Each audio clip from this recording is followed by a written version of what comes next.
back here on the Cover 3 podcast, live on CBS Sports Network, and Oregon rolls deep, baby. I mean, this is the absolute way to announce your arrival to the Big Ten, because we had the big old inflatable duck, and our next guest, Ducks head coach Dan Lanning, said at the microphone, you want to take it to every single road game. How would that look? Hey, I want to see it. Our friend Robbie Cowan said we want to see it in a cornfield in Nebraska.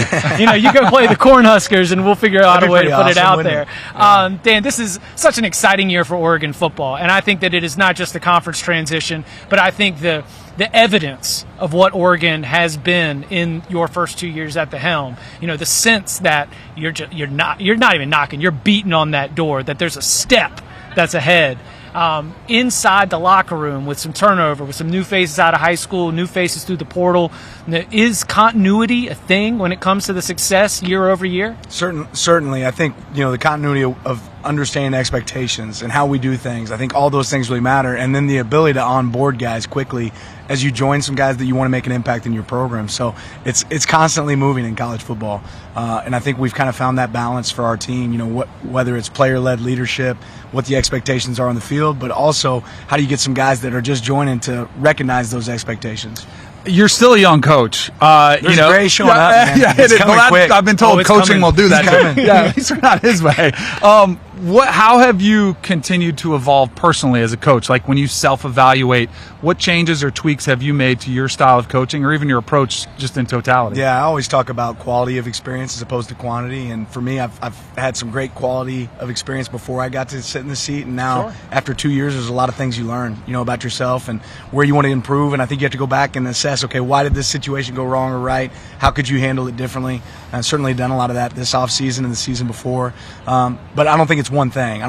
As a coach, if you're not learning, you're falling behind. So always looking for an edge. Whether I didn't used to read books, now I kind of read books. Like that's something I gotta figure out if I can get an edge in an area. Visiting with other coaches, professional development. That's been a lot of fun for me to pick people's brains. You making your players read books too? Did I hear Art of War was like the assignment? How do you make sure they're reading it? So it's more about we're going to pull excerpts out of the book, and they're going to go through these excerpts. We do study sessions on some of those pieces and try to make sure they walk away with the theme, right? What's the theme of this, and how does it relate to us and our process?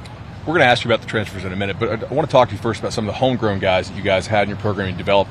Like, who are some of the people that the Big Ten folks back home that they should know about, first-time starters who are about to emerge for you guys? Yeah, that's always a hard question. I know you guys are like, give me every name. And here's the reality is I don't know what this season will look like. Now, certainly we've had some guys like Josh Connerly, Tatum Tuioti, or guys that are from the Pacific Northwest that made an impact for us last season, see them making even a bigger role this next year. And there's a lot of guys in our program that are like in that category that are from kind of our footprint and have done a great job. But it's certainly any of those guys would tell you the same thing. They're not the one piece that makes that thing happen.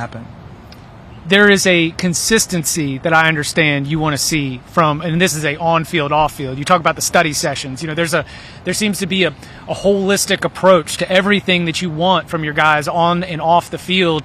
What do you think the modern, high-level college football player needs? What kind of guidance do they need as young people are changing, every single year? How do the messages have to be a little bit different? Yeah, what do they not need? Yeah. There's a lot, right? Yeah. And I think the first thing is figuring out how you can clear out the outside noise, right? Because the best way to step forward for yourself is to make sure you're self-aware. So it's our job to help our guys become self-aware. What are their strengths? What are their weaknesses? What do they need to lean into, right? And then how do you actually make a change in that? Scrolling through your Twitter or your Instagram is not going to make you a better football player. Sure. That's not going to create growth, right? So what things can you do and create consistent habits to actually develop yourself as a player and a person? And those are the things that we want to try to model for those guys. I got to talk to Dillon earlier today. Super impressive young man. He's obviously had a ton of success, at other places. Now he comes in.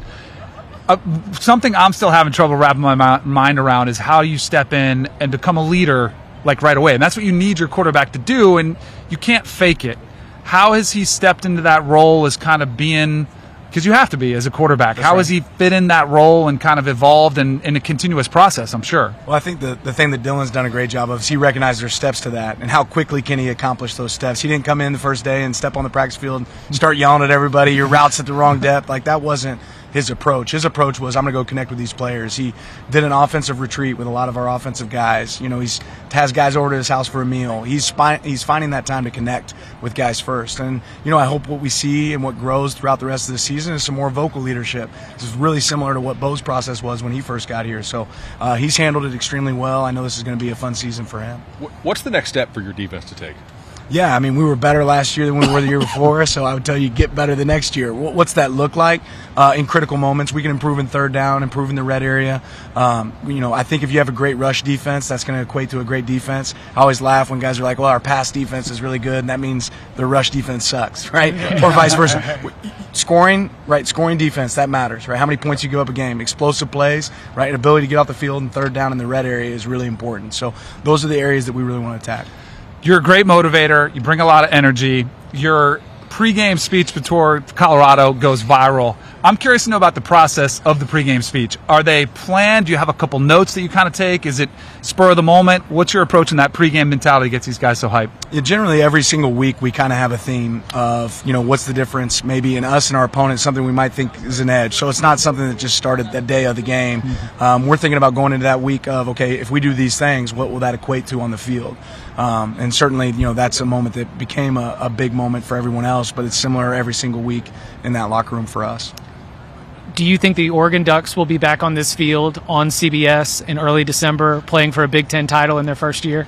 That is certainly our goal. He wanted a guarantee. He wanted a guarantee. Yeah. He wants that viral clip. You guys are fighting for moments here. Are we capable of it? Absolutely, right? We have to go play ball games to get there, and you can't look at that until you focus on what's right in front of you.